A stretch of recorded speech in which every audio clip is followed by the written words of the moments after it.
അല്ല ഞാനിങ്ങനെ എപ്പിസോഡും ലൈവൊക്കെ കണ്ട സമയത്ത് അതിൽ കണ്ടസ്റ്റൻസ് ഇപ്പോൾ കഴിഞ്ഞ സീസണിലൊക്കെ പോയപ്പോൾ നിങ്ങൾക്ക് കിട്ടുന്ന ഒരു റെസ്പെക്ട് ഇപ്പം എല്ലാവരും ചെയ്യണമെന്ന് ഞാൻ പറയുന്നില്ല, പക്ഷെ കുറച്ചുകൂടെ അറഗൻ്റ് ആയിട്ട് ഫീൽ ചെയ്തു, അങ്ങനെ തോന്നിയോ ഇപ്രാവശ്യം?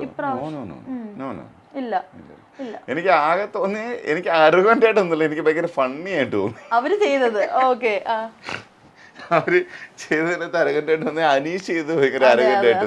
അതെന്താണെന്നറിയാമോ? ഹി വാണ്ട്സ് ടു പ്രൂവ് അതെ ഞാനാണ് ബെസ്റ്റ് എന്നല്ലേ. I am challenging the first season winner എന്ന് കാണിക്കാൻ വേണ്ടിയായിരിക്കും. അത് അവരുടെ വിഷയം. ഞാൻ എന്തിനു മറുപടി കൊടുക്കണം?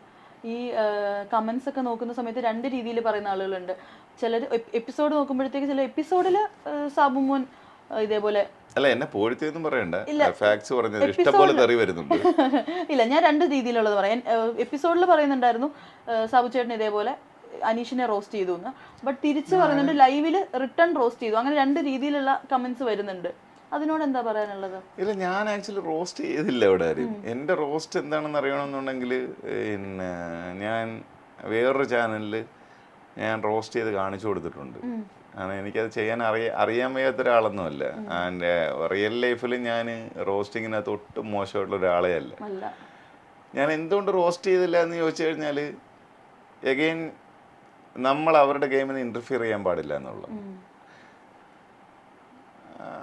അത് ഭയങ്കര എത്തിക്കലി റോങ് ആണ്. കാരണം ഇപ്പോൾ ഞാൻ അതിനകത്തുള്ള സമയത്ത് ആളുകൾ വന്നിട്ട് അങ്ങനെ ചെയ്യുകയാണെങ്കിൽ,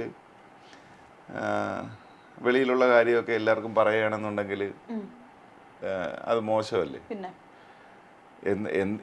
ഞാൻ എന്ത് പറഞ്ഞാൽ അവരുടെ, എനിക്ക് ഇവരുടെ പേഴ്സണൽ ലൈഫോ ഇവരുടെ പ്രൊഫഷണൽ ലൈഫോ ഒന്നും അറിയാവുന്ന ഒരാളല്ല. സത്യമായിട്ടും പറയണേ, എനിക്ക് അതിനകത്ത് ആകെ കൂടെ അറിയാവുന്നുള്ളത് അപ്പാനി ശരത്തിനെയും ടെലിവിഷനിൽ കണ്ട് പരിചയമുള്ള അനുമോളയാണ്.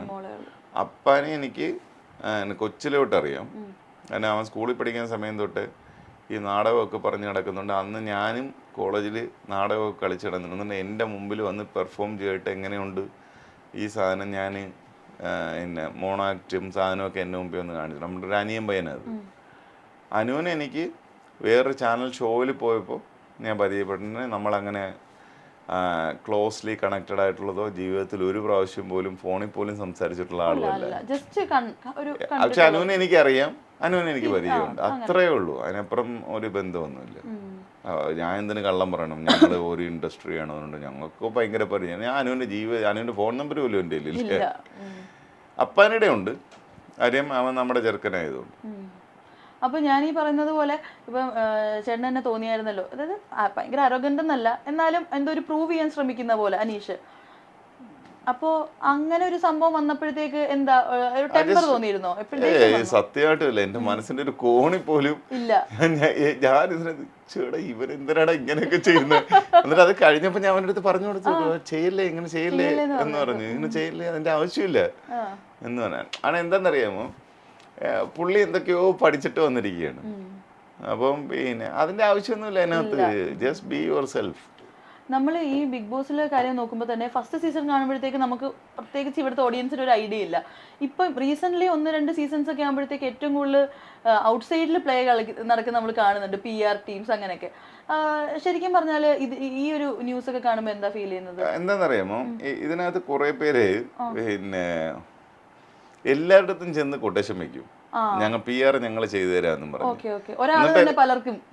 എന്നിട്ട് ഒരു എമൗണ്ട്, ഒരാളല്ല കുറെ ഒരു കൂട്ടമാണത്. എന്നിട്ട് അവര് പിന്നെ അവരുടെ അടുത്ത് പറയും ഇത്ര രൂപ അഡ്വാൻസ് തരണം, ഞങ്ങൾ 50 days അകത്ത് നിർത്തി തരും, അതിന് നിങ്ങൾ 50 daysന് വേണ്ടി ഇത്ര ലക്ഷം രൂപ ഞങ്ങൾക്ക് തരണം, നിങ്ങൾ നിന്നില്ല എന്നുണ്ടെങ്കിൽ ഞങ്ങൾ പൈസ തിരിച്ചു തരും എന്ന് പറയും. ഒന്നുമില്ല, അതൊരു ഉടായ്പ പരിപാടിയാണ്. അറിയാം, ആ 50 days നിന്ന അവന്മാർക്ക് ആ പൈസ കിട്ടും, നിന്നില്ലെങ്കിൽ ആ പൈസ അവർ തിരിച്ചു കൊടുക്കും. Smear luck. അവര് മറ്റേ ചീട്ട് കളിക്കുന്ന പോലെ ചെയ്യുന്ന പരിപാടിയെ അതിൽ എന്നിട്ട് ഇവർ പറയും ഞങ്ങൾ ഇങ്ങനെ ആളുകളൊക്കെ ഞങ്ങളാ ചെയ്തതെന്ന് പറയും. അതുകൊണ്ട് ഞാൻ എന്ത് ഡിസൈഡ് എന്ന് പറഞ്ഞാൽ, ഞാൻ ഇൻസ്റ്റിറ്റ്യൂട്ട് സ്റ്റാർട്ട് ചെയ്യാൻ പോകും. അഡ്വൈസ് കൊടുക്കുക, പിന്നെ പ്രോപ്പർലി ഹാൻഡിൽ ചെയ്യുക. അതുകൊണ്ട് പോകുന്നവർ എന്നെ വന്ന് കാണുക. കാരണം ഈ ഉടായ്പിനകത്ത് പോയി പൈസ കളയരുത്. കാര്യം കുറെ എണ്ണം ഇറങ്ങിയിട്ടുണ്ട്. പിന്നെ പാരലലി കുറെ പേര് ഞങ്ങൾ ബിഗ് ബോസിൽ എടുപ്പിച്ച് തരാമെന്നും പറഞ്ഞ് നടപ്പുണ്ട്. അതിനും പൈസ വാങ്ങിക്കുന്നുണ്ട് ഇവന്മാര്, സീരിയസ്ലി. ഒരു പരിപാടിയും നടക്കത്തില്ല, സത്യമായിട്ടും പറയാണ്. അത് ഞാൻ പറഞ്ഞാലും കേൾക്കരുത്, ഞാൻ വിചാരിച്ചാലും അതിനകത്ത് എടുക്കാൻ പറ്റില്ല. ഞാൻ എന്നെ വിളിച്ച് ചോദിക്കും ആളുണ്ടോയെന്ന് ചോദിക്കും, എനിക്ക് വേണമെങ്കിൽ റെക്കമെൻഡ് ചെയ്യാം, ഒരാളുണ്ട്, അവർ CV അയക്കാൻ പറയും, CV ഫോർവേഡ് ചെയ്ത് കൊടുക്കും, മനസ്സിലായോ?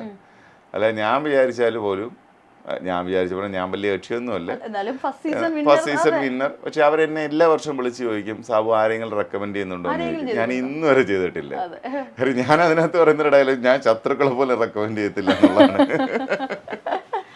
അതെ, അത് നമ്മളൊരു തമാശ രീതി പറഞ്ഞാൽ പോലും ബിഗ് ബോസ് എന്ന് പറഞ്ഞ സംഭവം ശരിക്കും ഒരു ലൈഫ് വെച്ചിട്ടുള്ളൊരു കളിയാണ്. അതുകൊണ്ട് ഞാൻ എന്തിന് എൻ്റെ സുഹൃത്തുക്കളെ പറഞ്ഞ് അതിനകത്ത് വിടണം.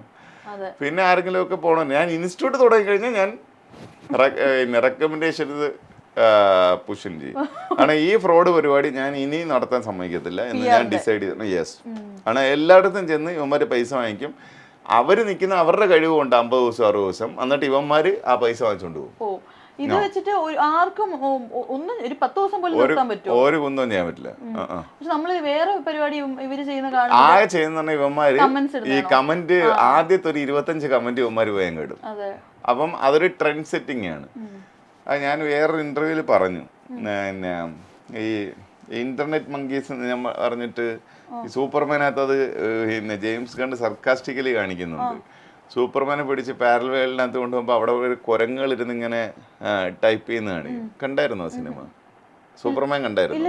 ഇല്ല, കണ്ടിട്ട്.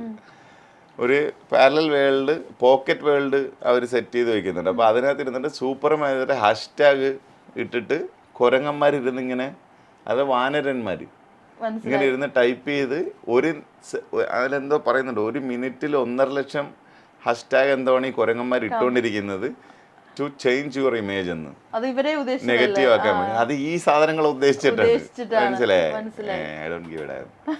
എനിക്കിതിനകത്ത് ഇഷ്ടം പോലെ കിട്ടുന്നുണ്ട്. ഞാനിപ്പോ അകത്ത് ചെന്നപ്പോഴേ സാധാരണക്കാരനായിട്ടുള്ള ഒരു മനുഷ്യരോട് ഇങ്ങനെ ചെയ്തല്ലോ എന്ന് പറഞ്ഞുകൊണ്ട് ഭയങ്കരമായി ഇതിനാണ്. പക്ഷെ എനിക്കത്, ഞാൻ വർഷങ്ങളായിട്ട് ഇത് ഏറ്റുവാങ്ങിക്കുന്ന ഒരാളും ഞാൻ ഈ നിരന്തര രക്തസാക്ഷിയായതുകൊണ്ട് എനിക്കിത് വിഷയമേ അല്ല. കാരണം ഇവരെ കൊണ്ട് ഒന്നും ഞാൻ ചെയ്യുന്ന മേഖലയ്ക്കകത്ത് ഒന്നും ചെയ്യാൻ പറ്റില്ല. ഇനിയിപ്പം അവരെല്ലാം കൂടെ ചേർന്നിട്ട് എന്നെ കോർണറൈസ് ചെയ്ത് മറ്റേ ക്യാൻസൽ കൾച്ചറിൽ കൊണ്ടുവന്ന് എന്നെ ആര് സിനിമയിൽ എടുക്കാതെ ഞാൻ പട്ടിണി കിടന്ന് കഷ്ടപ്പെട്ട് എൻ്റെ കുടുംബം വഴിയാധാരമായി ഞങ്ങൾ സ്ട്രീറ്റിൽ ടാർപോളിങ് എടുക്കണം, ആ പരിപാടിയൊന്നും ഇവിടെ ഇല്ല. നമുക്ക് അടുത്തടുത്തടുത്ത് ജോലിയുണ്ട്, അത് പോയി അന്തസ്സായിട്ട് ജീവിക്കാൻ 100% കോൺഫിഡൻസ് ഉള്ളതുകൊണ്ട് ഇച്ചാതി പരിപാടി ക്യാൻസൽ കൾച്ചർ കൊണ്ടുവരാം, ഇവനെ ഒതുക്കിക്കളയാം, ഇവനെ ഇനി ആരും സിനിമയിൽ എടുക്കുന്നത്. ഞങ്ങൾ ഇയാളുടെ സിനിമയൊന്നും കാണില്ല കേട്ടോ. ഇനി ഒന്നാമത് ഞാൻ നായകനായിട്ട് അഭിനയിക്കുന്നതല്ല, ഞാൻ അരികത്തൂടെ വല്ല വില്ലനും സാധനവും എനിക്ക് സന്തോഷമുള്ള സാധനമൊക്കെ അഭിനയിച്ചു പോകുന്ന ആളാണ്. എന്നെ ക്യാൻസൽ ചെയ്യാൻ പറ്റത്തില്ല. എന്നെ അറിയാവുന്ന മനുഷ്യർ എന്നെ സിനിമയിൽ എടുക്കും. ഇവന്മാർ ഈ 1 ലക്ഷം കമന്റ് ഇട്ടാലും ശരി, എന്നെ ബാധിക്കുന്ന വിഷയമേ അല്ല. അത് എൻ്റെ അഹങ്കാരം കൊണ്ട് പറയുന്നതല്ല, അതിന് കോൺഫിഡൻസ് ആണ്. കാരണം എനിക്ക് ജോലി ചെയ്ത് ജീവിക്കാൻ ഇഷ്ടം പോലെ അവസരങ്ങളുണ്ട്. ഇപ്പം ഇവരെല്ലാം കൂടെ ചേർന്ന് ഇല്ല ഇവനെ നമ്മൾ വഴിയാധാരമാക്കും, നമ്മൾ റോഡിലിറക്കി ഇവനെ കിടത്തി ഇവനെ നശിപ്പിച്ച് കളയെന്ന് വിചാരിച്ച് അങ്ങനൊന്നും മനുഷ്യർ നശിക്കത്തില്ല. അത് ആരും നശിക്കത്തില്ല, ഈ പറയുന്നവർ നശിക്കത്തില്ല, മനസ്സിലായോ? നമ്മൾ മനുഷ്യരല്ലേ, നമ്മൾ സർവൈവ് ചെയ്യും, നമ്മൾ അടുത്ത ലെവലിലേക്ക് പോകും, എന്നിട്ട് അടുത്ത ജോലി കണ്ടുപിടിക്കും. ഇവരെല്ലാം കൂടി ഇങ്ങനെ പറയുമ്പോഴത്തേക്ക് നമുക്ക് മരിച്ചു കളയാൻ പറ്റുമോ? അങ്ങനെ മരിക്കാനാണെങ്കിൽ ഇപ്പം ഏതാണ്ട് ലോക ജനസംഖ്യയുടെ 3/2 ഭാഗം മരിക്കണം. കാരണം അതിന് മാത്രം അബ്യൂസ് ഓൺലൈനിൽ നടക്കുന്നുണ്ട്. അങ്ങനെ മരിക്കത്തില്ലല്ലോ.